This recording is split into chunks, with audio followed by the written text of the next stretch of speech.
Hello friends, एक बार पुनः आप सभी का हमारे online platform study with GK YouTube channel पर हार्दिक स्वागत है। तो आज की हमारी चर्चा का मुख्य विषय रहेगा हमारी जो राजनीति विज्ञान 1000 एमसीक्यू सीरीज चल रही है उसका पार्ट 12 आपके समक्ष हाजिर है। पार्ट नंबर 12, इसमें हम महत्वपूर्ण सवालों के बारे में चर्चा करेंगे जो आगामी प्रतियोगी परीक्षाओं की दृष्टि से आपके लिए महत्वपूर्ण है, जिसका संबंध राजनीति विज्ञान विषय से है, जैसे NTA NET, political science, SET, TGT, PGT, DSSB, MA, PhD, MPhil, entrance test इत्यादि इत्यादि। इससे पहले भी हमने लगभग 3000 एमसीक्यू अलग अलग टॉपिक पर आधारित आपको मिल जाएंगे। आप हमारे YouTube channel study with GK की प्लेलिस्ट पर विजिट कर सकते हैं। प्लेलिस्ट पर आपको अलग अलग प्लेलिस्टों के माध्यम से राजनीति विज्ञान विषय पर आधारित लगभग 3000 प्रश्नोत्तरी सीरीज मिल जाएगी। आइए आज के सवालों के बारे में चर्चा शुरू करते हैं। पहला सवाल आपकी स्क्रीन पर रहा। ये यदि आपको हमारे द्वारा किया जा रहा प्रयास अच्छा लग रहा है तो आप इसे लाइक करें और अपने मित्रों के साथ भी शेयर करेगा। जो भी आपके पास study related group, WhatsApp, Facebook, Telegram इत्यादि हो, वहां पर आप शेयर भी करें, लाइक करें। यदि आप पहली बार देख रहे हैं तो आप इसे सब्सक्राइब भी करिएगा और पास में बेल के आइकन यानी घंटे को भी जरूर दबाएं ताकि नेक्स्ट टाइम वीडियो सीरीज का नोटिफिकेशन आपके पास तुरंत पहुंच जाए।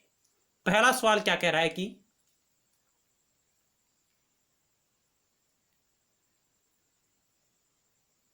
पहला सवाल, राजमनार समिति का गठन किया गया था केरल सरकार द्वारा, आंध्र प्रदेश सरकार द्वारा, तमिलनाडु सरकार द्वारा, राजस्थान सरकार द्वारा।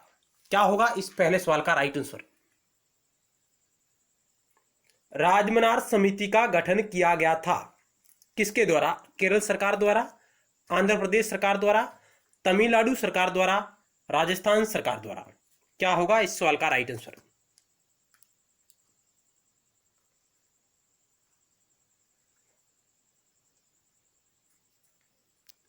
ऑप्शन 3 राइट होगा। राजमनार समिति का गठन तमिलनाडु सरकार द्वारा किया गया था। कब किया गया था? 1969 में। क्लियर?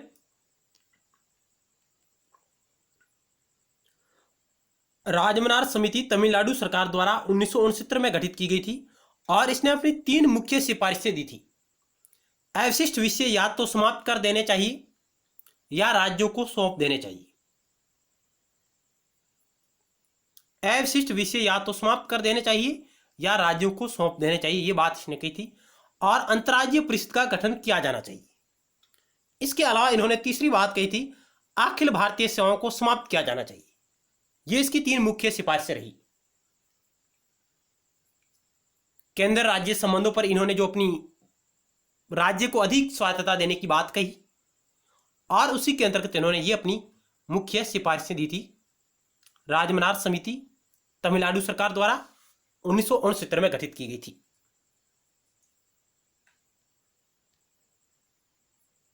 और राजमनार समिति ने अपनी रिपोर्ट कब दी? इसका गठन तो 1969 में किया गया था, लेकिन इन्होंने अपनी रिपोर्ट 1971 में प्रकाशित की। 1971 में। और इसने राज्यों को अधिक स्वायत्तता देने का सुझाव भी दिया था। इसके अलावा आप ये भी नोट करिएगा। और ये एक 3 सदस्यीय समिति थी। 3 सदस्यीय। एक तो हो गई राजमनार, इसकी अध्यक्षता में गठित की गई थी। इनके अलावा लक्ष्मण स्वामी मुदालियर और पीसी चंद्र रेड्डी, ये इसके 2 अन्य सदस्य थे। लक्ष्मण स्वामी मुदालियर और पीसी चंद्र रेड्डी इसके 2 अन्य सदस्य थे। कुल 3 सदस्य थे अध्यक्ष सहित। नेक्स्ट 2 नंबर सवाल आपकी स्क्रीन पर रहा।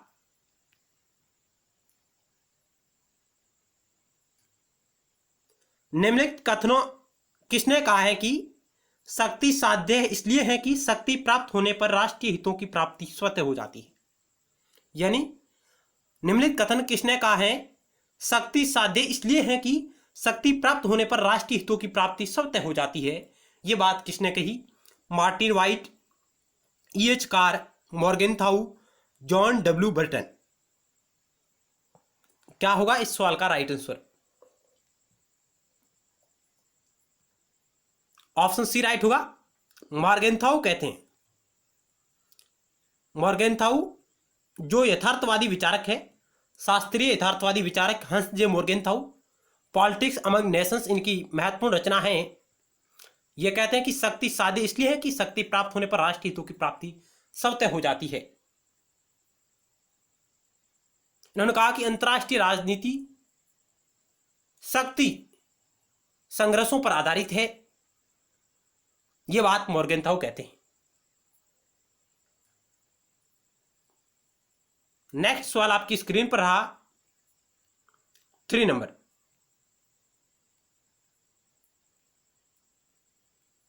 निम्नलिखित में से कौन सा कथन राज्यपाल के बारे में असत्य है? यानी इनमें से कौन सा कथन राज्यपाल के बारे में असत्य है? ऑप्शन ए है राज्य कार्यपालिका में राज्यपाल, मुख्यमंत्री, मंत्रिपरिषद और राज्य की महाधिवक्ता शामिल होते हैं। ऑप्शन बी वर्तमान में राज्यपाल का वेतन 3.5 लाख रुपए है। ऑप्शन सी राज्यपाल राष्ट्रपति की तरह ही किसी की फांसी की सजा को माफ कर सकता है। राज्यपाल लोक सेवा आयोग के सदस्यों की नियुक्ति करता है। क्या होगा इस सवाल का राइट आंसर? उस कथन का आपको चयन करना है जो राज्यपाल के बारे में असत्य कथन है।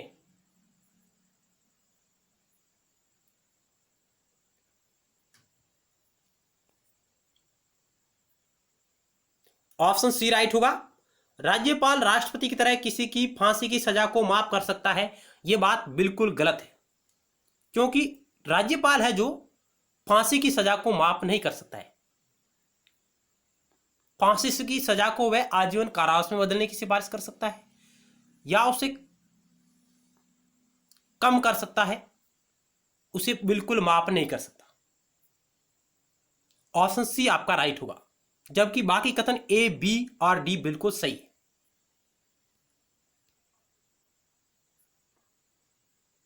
नेक्स्ट सवाल 4 नंबर आपकी स्क्रीन पर रहा। दीनदयाल उपाध्याय के बारे में सही कथन चुनिए। दीनदयाल उपाध्याय ने स्वदेश पत्र का संपादन किया। दीनदयाल उपाध्याय ने चंद्रगुप्त मौर्य नामक एक लघु उपन्यास एवं शंकराचार्य नामक पुस्तक लिखी। केवल पहला सही, केवल दूसरा सही, पहला व दूसरा दोनों सही, इनमें से कोई नहीं।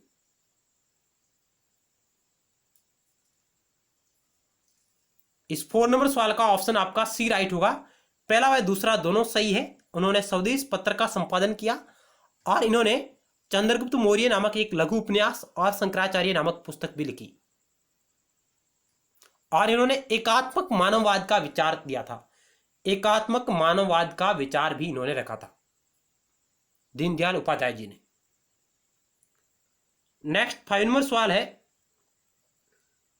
The rest of the earth किसकी रचना है? The rest of the earth किसकी रचना है? John Rawls, Frantz Fanon, Hannah Arendt, Mao Zedong.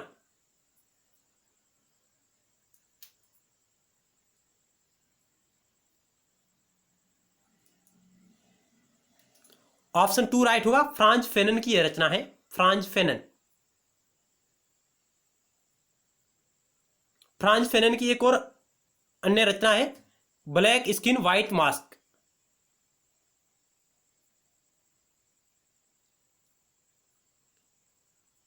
चलते हैं नेक्स्ट सवाल की ओर।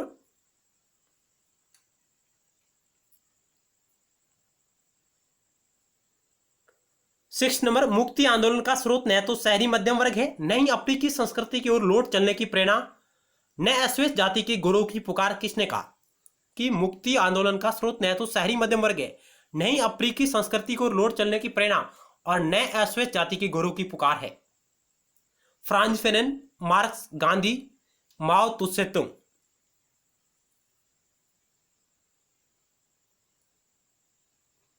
ऑप्शन आपका एक राइट होगा। फ्रांज फेनन की यह बात है, इनका यह कथन है।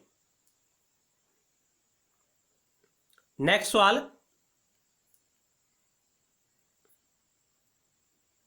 ब्रिटेन ने यूरोपीय संघ से या यूरोपीय संघ से बाहर निकलने के लिए एक नए सिक्के का निर्माण किया। उस सिक्के का संप्रदाय क्या है?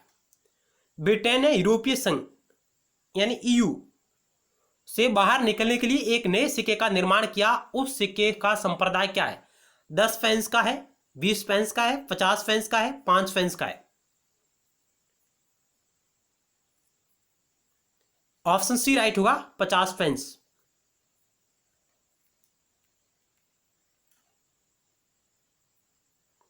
ब्रिटेन ने यूरोपीय संघ से देश के प्रस्थान को चिन्हित करने के लिए एक नया 50 फेंस का सिक्का बनाया है, जिसे ब्रेग्जिट शब्द से जाना जा, और उस सिक्के को किस नाम से जाना जाएगा? ब्रेग्जिट, यानी ब्रिटेन का ईयू से अलग होना। और सिक्के का शिलालेख शांति, समृद्धि, सभी देशों के साथ दोस्ती को सहन करता है यह सिक्का। और ब्रिटेन 31 जनवरी 2020 को यूरोपीय संघ से अलग हो गया है। 31 जनवरी 2020 को, एक लंबे समय बाद ब्रिटेन आधिकारिक रूप से यूरोपीय संघ को त्याग दिया है। ब्रिटेन ने अलग हो गया 31 जनवरी 2020 को। चलते हैं नेक्स्ट सवाल की ओर।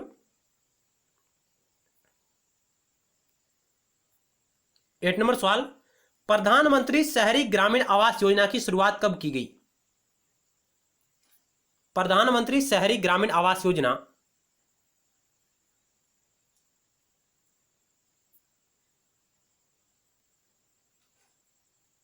प्रधानमंत्री Awas Yojana urban,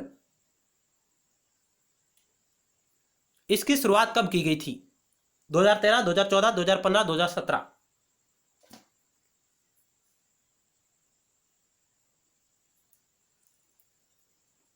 option 3 right होगा, 2015 में, 25 जून 2015 को यह योजना लॉन्च की गई थी। और इसका उद्देश्य 2022 तक सबके लिए आवास उपलब्ध करवाना है, शहरी क्षेत्रों में, नगरीय क्षेत्रों में। 2015 से 2022 तक 7 साल की अवधि के लिए यह योजना लॉन्च की गई है, सभी के लिए आवास।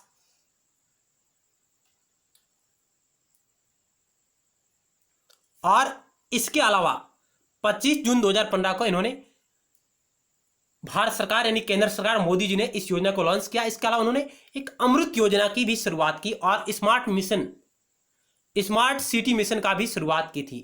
स्मार्ट सिटी मिशन और अमृत योजना और प्रधानमंत्री शहरी ग्रामीण आवास योजना की शुरुआत की है। तीनों की शुरुआत की गई थी 25 जून 2015 को। अमृत मिशन और स्मार्ट सिटी मिशन।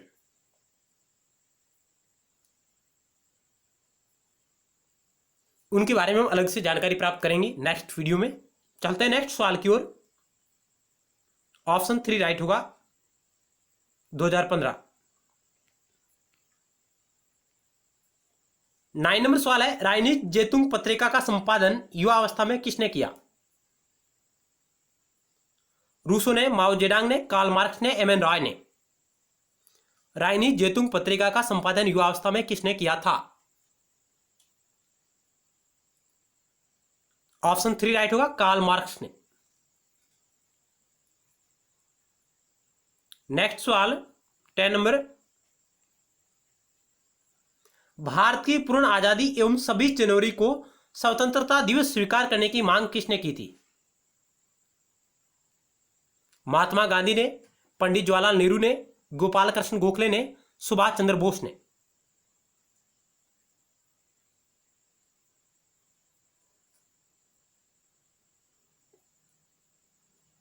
इस 10 नंबर सवाल का ऑप्शन 2 राइट होगा। जवाहरलाल नेहरू जी ने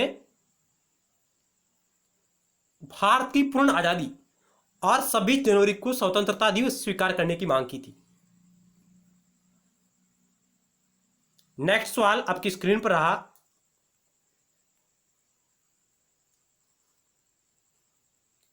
राज्य की सर्वोच्चता का समर्थन किसने किया है? इनमें से मैकियावेली ने, रूसो ने, कार्ल मार्क्स ने, महात्मा गांधी ने। राज्य की सर्वोच्चता का समर्थन किसने किया था?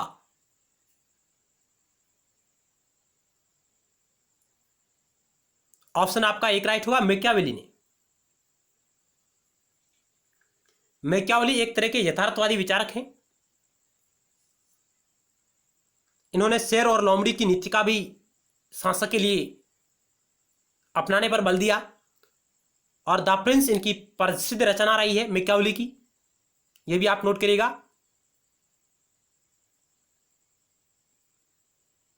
ऑप्शन एक राइट होगा। नेक्स्ट सवाल की ओर चलते हैं। राज्यसभा में प्रतिनिधित्व की दृष्टि से सही क्रम पहचाने कीजिए, कम से अधिक की ओर। यानी राज्यसभा में जो सीटों का आवंटन किया गया है, सीटों की संख्या है, वो आपको कम से अधिक की ओर उन कूट का चयन करना है, किन राज्यों में कम है और किस में अधिक है, कम से अधिक की ओर। चार ऑप्शन है, उत्तर प्रदेश, राजस्थान, मध्य प्रदेश, कर्नाटक। राजस्थान, मध्य प्रदेश, कर्नाटक, उत्तर प्रदेश, तमिलनाडु, मध्य प्रदेश, राजस्थान, कर्नाटक, कर्नाटक, मध्य प्रदेश, राजस्थान, उत्तर प्रदेश।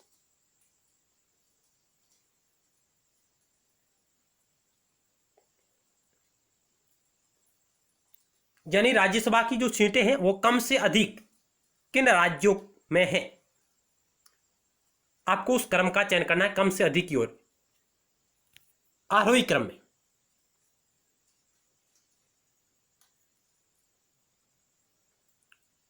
ऑप्शन आपका, वीडियो को रोकर आप आसानी से आंसर को गैस करिएगा। ऑप्शन टू राइट होगा आपका।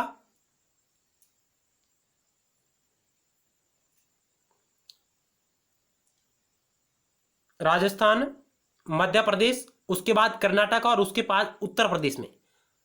उत्तर प्रदेश में 31 है, राजस्थान में कितनी है 10 है, मध्य प्रदेश में कितनी है 11 है।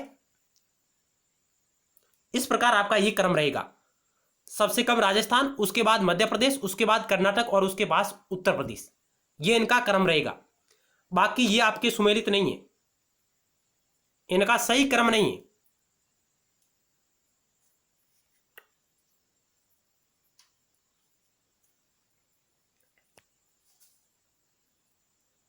ऑप्शन टू राइट होगा। नेक्स्ट सवाल आपकी स्क्रीन पर रहा।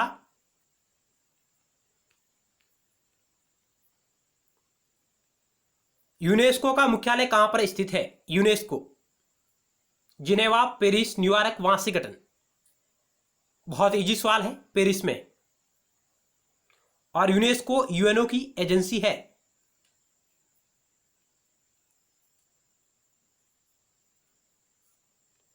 और यूएनओ का मुख्यालय आपका न्यूयॉर्क में है, यह भी ध्यान रखिएगा, यूएनओ का मुख्यालय हेडक्वार्टर न्यूयॉर्क में है।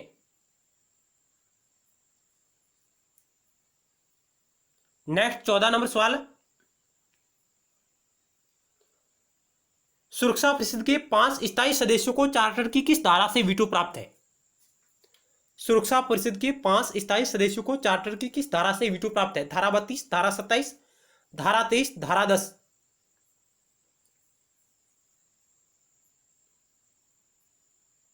इस सवाल का ऑप्शन बी राइट होगा। धारा 27 के तहत इन्हें वीटो शक्ति प्राप्त है, और ये वीटो है, दोहरा वीटो का प्रावधान किया गया, इसमें दोहरे वीटो का प्रावधान है।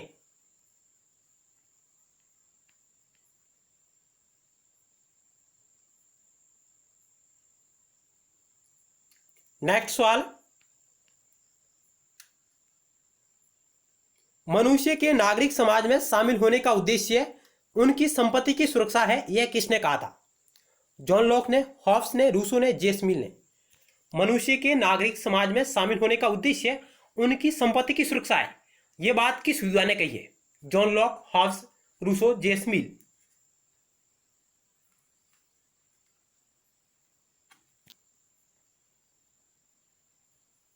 ऑप्शन आपका एक राइट हुआ, जॉन लॉक ने यह बात कही है। जॉन लॉक ने जो 3 प्रमुख प्राकृतिक अधिकार बताए हैं, उसमें संपत्ति का अधिकार एक महत्वपूर्ण अधिकार है, संपत्ति की सुरक्षा का अधिकार। ऑप्शन एक आपका राइट होगा। वैसे लॉक है, हॉब्स है, रूसो है, ये तीनों ही समझौतावादी विचारक है।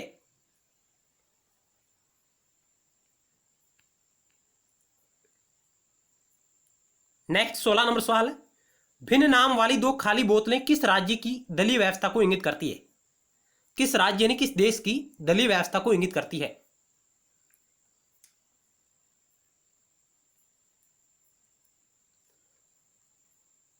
कनाडा, अमेरिका, ऑस्ट्रेलिया, इनमें से कोई नहीं।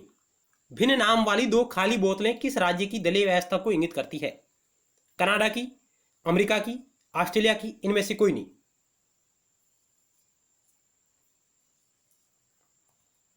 16 नंबर सवाल का ऑप्शन टू राइट होगा, अमेरिका की।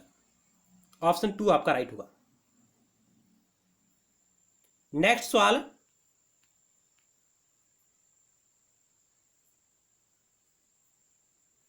किस विचारक का वर्णन लियो स्टार्स ने राजनीतिक दर्शन में आधुनिकता की दूसरी लहर के प्रवर्तक के रूप में किया?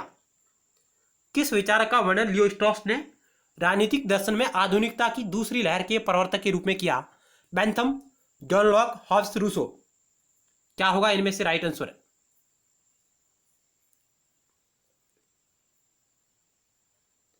ऑप्शन आपका डी राइट होगा। रूसो का वर्णन है जो लियो स्ट्रॉस ने राजनीतिक दर्शन में आधुनिकता की दूसरी लहर के प्रवर्तक के रूप में किया है। लियो स्ट्रॉस ने रूसो का वर्णन।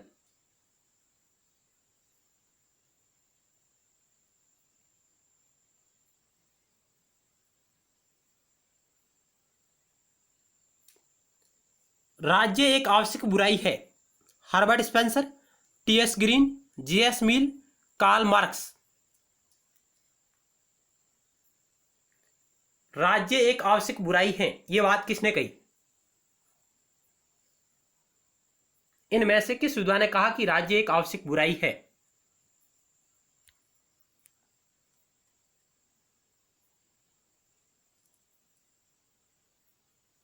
ऑप्शन आपका सी राइट होगा, जे.एस. मिल। जे.एस. मिल की यह बात है, उनका एक विचार है। नेक्स्ट सवाल, भारतीय प्रधानमंत्री नरेंद्र मोदी संयुक्त राष्ट्र वैशाख दिवस में भाग लेने के लिए किस देश की यात्रा पर गए थे? Bhutan, Sri Lanka, Australia, Indonesia. Bhutan, Sri Lanka, Australia, Indonesia.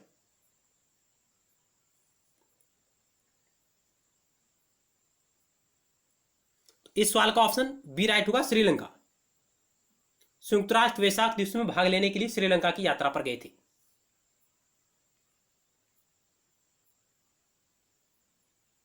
आज की वीडियो सीरीज का अंतिम सवाल, किसने कहा कि इतिहास अभिजनों का कब्रिस्तान है? इतिहास है जो अभिजनों का कब्रिस्तान है।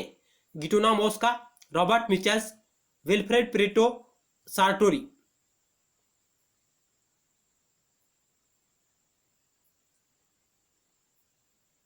क्या होगा right answer? Gaetano Mosca, Robert Michels, Vilfredo Pareto, सार्टोरी।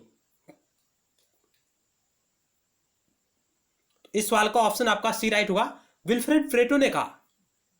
इसका यह कथन है कि इतिहास अभिजनों का कब्रिस्तान है। तो आज की वीडियो सीरीज में हमने कुल 20 सवालों के बारे में चर्चा की। मिलते हैं नेक्स्ट वीडियो सीरीज में और महत्वपूर्ण सवालों के साथ, एक और नए टॉपिक के साथ। धन्यवाद।